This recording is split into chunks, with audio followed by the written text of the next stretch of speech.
Après Wall Street, la bourse de Tokyo enregistre la pire chute de son histoire. Que s'est-il passé? Les marchés financiers ont chuté nettement vendredi aux États-Unis, et la contamination a eu lieu dans les jours qui ont suivi. La bourse de Tokyo connaît ainsi la chute la plus élevée de son histoire, avec de très fortes dégringolades sur les autres marchés asiatiques. Comment l'expliquer?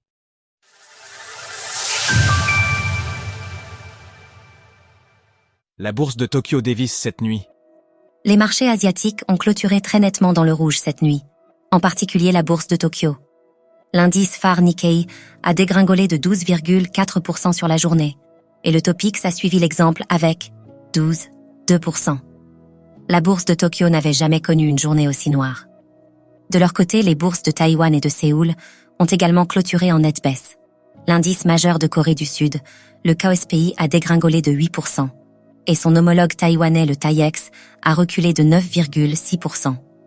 Les bourses chinoises ont quant à elles mieux réussi à compenser leurs pertes, de 7% pour le Hang Seng et 1,8% pour le SZSE. Ce sont sans surprise les banques japonaises qui ont payé le prix fort cette nuit. La plus grande banque japonaise Mitsubishi UFJ Financial Group a ainsi perdu 13,5% sur la journée, l'action de la Sumitomo Mitsui Financial Group s'est effondrée de 14,6% et la Mizuho affiche quant à elle 12,8%. Des changements au Japon et de mauvais rapports aux États-Unis. Plusieurs facteurs ont influencé cette nette dégringolade. Au Japon en particulier, la hausse des taux d'intérêt par la Banque centrale, inattendue, a été un élément déclencheur qui semble avoir initié le mouvement de panique. Le Nikkei avait en effet déjà dévissé de 5,8% dans la journée de vendredi. Cela a par ailleurs favorisé une remontée du yen. L'autre facteur, ce sont les chiffres de l'emploi publiés vendredi aux États-Unis, qui ont été jugés comme particulièrement préoccupants.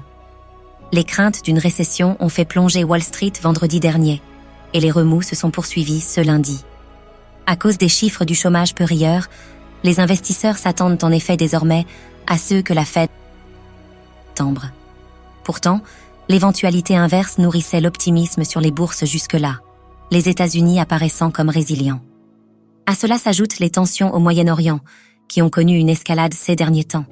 Mercredi dernier, le dirigeant du Hamas Ismail Haniyeh est mort, ce qui a ravivé les tensions locales. Tout cela s'est donc conjugué pour créer de nets décrochages sur les bourses mondiales. Jusqu'où? C'est la question qui va se poser cette semaine. Retrouvez toutes les actualités crypto sur le site cryptost.fr.